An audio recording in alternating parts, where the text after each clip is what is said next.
way. Come here, buddy. Jesus Christ. Nice job. Thanks. It's just a baby. This rainbow. Yeah, good start.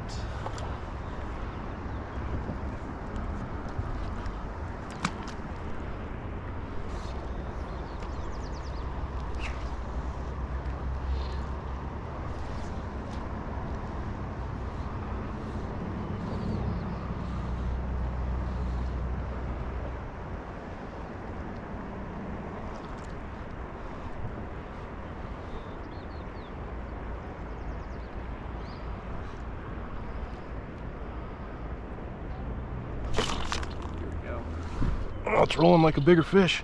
Seems like it, don't it? And Sally again. And the bad one at all. Make it. Nice. This little 16.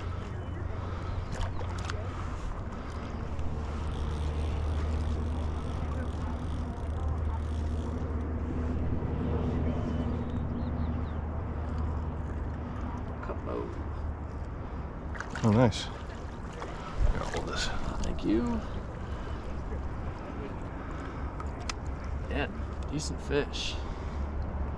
Absolutely, I'll take it.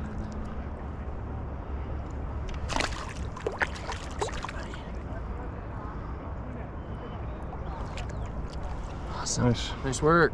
Thanks.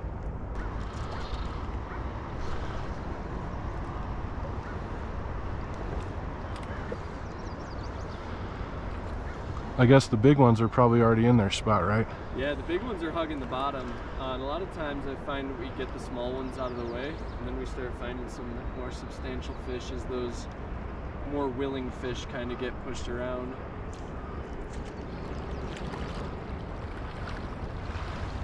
Oh! Just about to mend it. I'm gonna pick it up. All right, that's a good indication we're about to have a hatch kicking up. They're eating on the lift.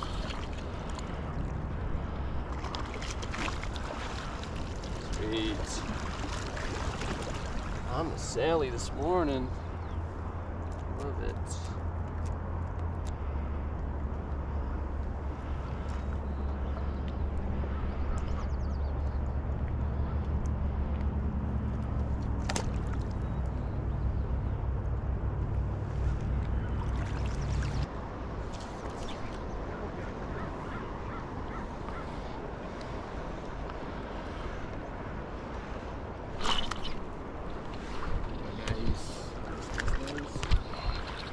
Strips, I like it. All right, new fish, all of our bugs.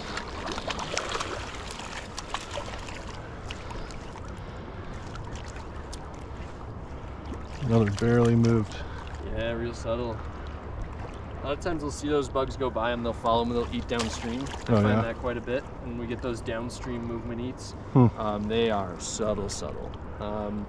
There's a place I fish, it'll probably come into play early July, where there's a cliff wall that I do a lot of sitting on. I must see that fly one. Little WD-50 and Antonio's UV Sally to a jigged worm.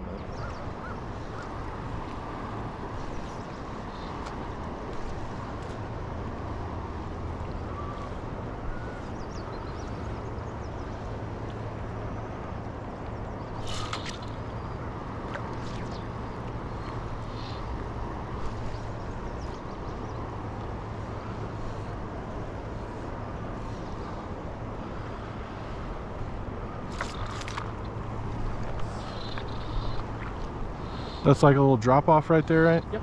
Yeah. That was right in, so there's the line of gravel that goes straight down. There's a little hump right up in there. And that was right on the hump I was talking about. Jesus. Rainbows. The guy does not want to get in the net. Alright.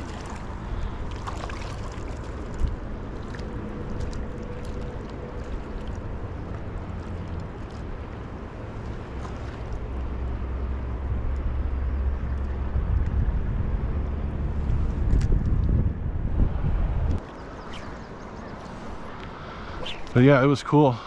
It was cool change of pit into like a new challenge, you know. Oh man, I got a couple buddies who are on the U.S. fly fishing team, and they destroy fish on that tight line. Yeah.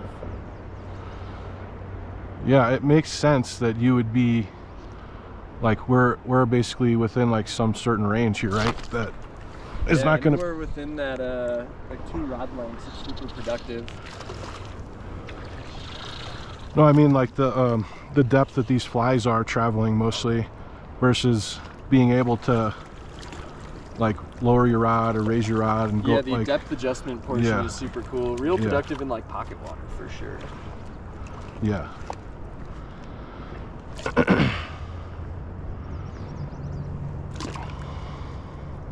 you, buddy.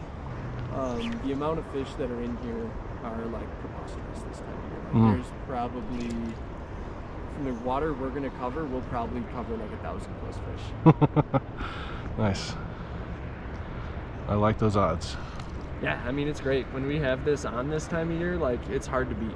Like this can be some of the best fishing you see, you know, of the years at the inlets. I mean, I've had 100 fish half days here with 3 lines. Yeah. Oh, with 3 people fishing. Yeah. I'd say that's like you know, every cast. three beginners. If I had like 3 experienced anglers, like I mean, you could very well hit like 30 fish here, which is like preposterous.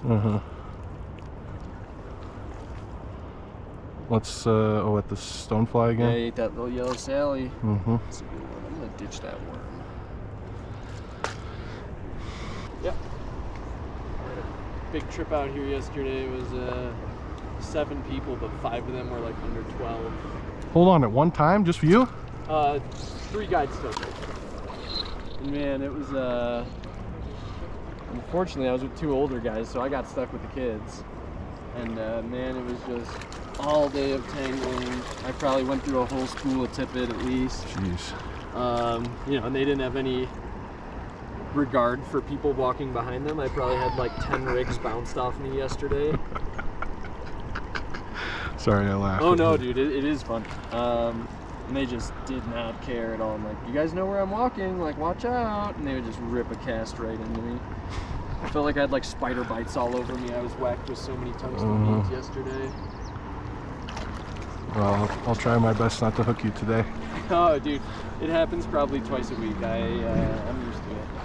Well, it's funny too. The longer you guide, the less it bothers you. And you know, I used to like get whacked by flies and like flinch and try to not get hooked. Now it's just you stand as cold and still as possible and hope that it doesn't catch you. You learn that flinching and trying not to get hooked just gets you hooked more.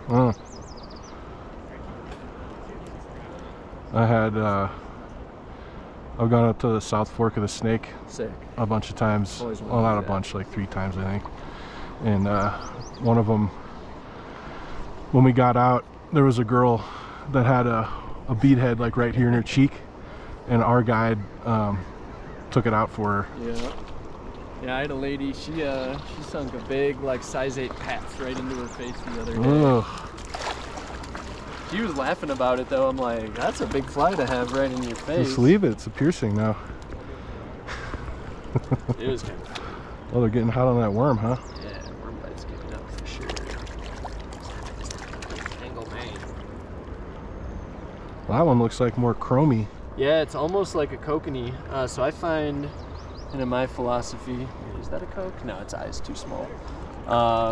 I think that the rainbows that live in shallow water get more color, and then the rainbows that live in really deep waters stay more silver. But they all end up here to eat food at this time of year.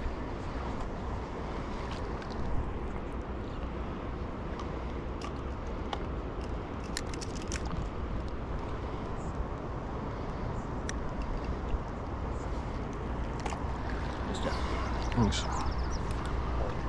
Looks like they maybe moved some more up here. We maybe scared some when we first came up. As the hatches begin, the fish that are up high tend to eat more. They're definitely all throughout here, but I find I don't get the most eats in the quicker water until the hatches really begin. Not sure how that happened. Land must have ran into them. Yeah, sometimes they're not so good at eating. Closed his eyes before he bit. Right.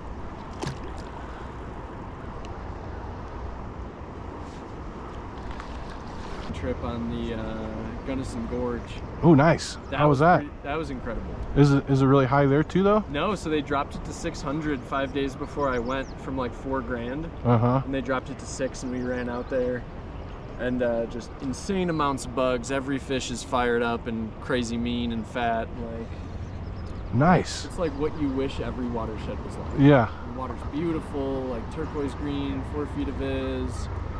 We were just fishing, and we had a salmon fly hatch too. That's what we went down there for. So we had a huge salmon fly hatch. We had shitloads of PMDs, Sallies, Squallas, Golden Stones. So did you camp there? Yeah, so we camped in the You hiked in and camped down there. Nice. Well, this one's got some color to it a little bit. It does. The hike was super cool. You know, I do most of my hiking and hunting above like 10K.